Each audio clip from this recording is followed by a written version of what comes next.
Welcome back, everyone. Now, listen, if you checked your portfolio today, you probably thought your trading app was glitching out, right? I mean, we were all greeted by a very uncomfortable sea of red. As retail investors, it can be incredibly jarring. You've got this unstoppable force of the tech market, and then suddenly, boom, it hits a wall. But hey, that is exactly why we are here today. In this explainer, we're going to cut right through the panic, look at the hard data, and figure out exactly what the heck is happening with this sudden tumble in AI tech stocks. We'll break down the market volatility, the underlying earnings expectations, and look at what the experts are actually saying behind the scenes. Okay, let's dive into this with a really clear roadmap for today. Part 1, the tech stocks stumble. Part 2, factors driving the volatility. Part 3, bubble or healthy breather. And Part 4, what investors should watch. So, Part 1, the tech stock stumble.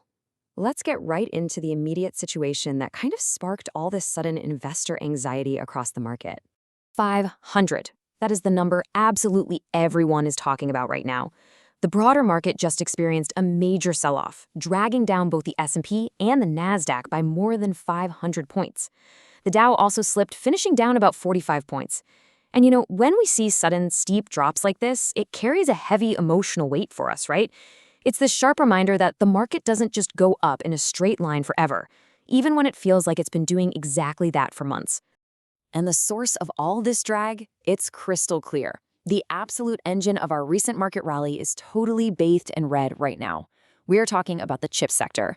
Those once untouchable AI darlings, Nvidia, AMD, and Micron Technology, all of them are taking a serious hit today. These are the exact companies that have been riding this massive wave of artificial intelligence enthusiasm, and, well, their sudden drop is pulling the rest of the market right down with them. Which brings us to Part 2, factors driving the volatility.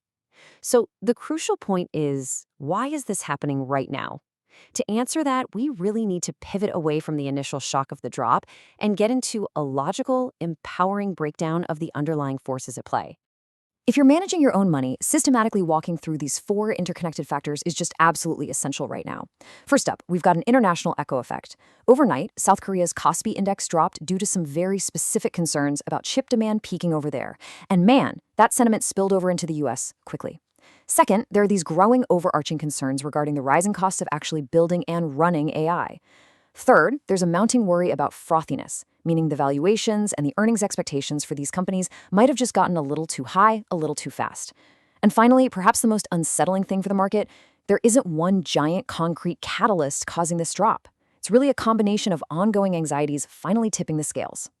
And the reason these 4 factors matter so much right now is because of just how heavily the broader market relies on a handful of AI giants. I mean, think about it. So much of the market's recent success has been entirely reliant on these specific stocks performing well and essentially carrying everyone else with them. So when the heavy lifters stumble, the whole index feels the weight. That massive concentration risk is exactly why a pullback in chipmakers translates into those brutal 500-point drops we were just talking about. Moving on to Part 3, bubble or healthy breather. Because honestly, this naturally leads us to the billion-dollar question every single investor is asking today. Are we looking at a true bubble that is finally bursting? Or is this just a temporary pause in a much larger bull run? Let's check out the expert consensus.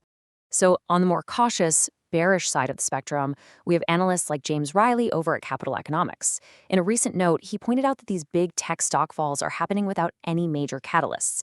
He views this rising volatility as a direct result of increasingly frothy earnings expectations and valuations. Essentially, the bearish take here is that we have priced in so much sheer perfection for these AI companies in the medium term that any tiny little breeze of uncertainty is going to cause a massive wobble. Now, what's really interesting about this slide is how sharply it contrasts with the bullish view. Take Dan Ives at Wedbush Securities. He looks at those echoes from South Korea and the resulting US sell-off, and he calls it a breather. He reminds us, hey, this is a market that has been up almost 100% this year. In his eyes, this might actually be a much healthier correction. In his exact words, the sector is showing no cracks in the armor, and Wedbush remains incredibly bullish on the whole AI front. So putting these 2 perspectives side by side is incredibly helpful for us to synthesize the big picture. On one hand, you've got the very real concern that rising volatility is exposing some serious froth. But on the other hand, you have this totally reassuring perspective that a pullback is a completely normal, healthy event for a sector that has practically doubled in under a year. Look, both of these views are perfectly natural reactions to this kind of market environment. Your main takeaway here shouldn't be to panic, but to realize that this intense tug of war between sky-high valuations and massive future potential is exactly what's going to dictate market movements for the foreseeable future. All right, let's head into our final section, what investors should watch. Let's empower ourselves here. Instead of stressing out over a sea of red that has already happened, let's shift our focus to what's next. What are the actual upcoming events that will give us real clues about which way this market is heading for our portfolios? Let's move to and see how this builds out on a timeline of actual market catalysts. First, just recently, we went through the SpaceX IPO. Now, that generated a massive amount of exuberance and excitement, even though some pretty major fundamental questions about the company still remain. But it shows us there's still huge market appetite for innovative tech. Tomorrow, though, tomorrow is the real test. Micron reports its earnings right at the market open. Given that whole debate over frothy earnings expectations we just talked about, believe me, this report is going to be heavily scrutinized.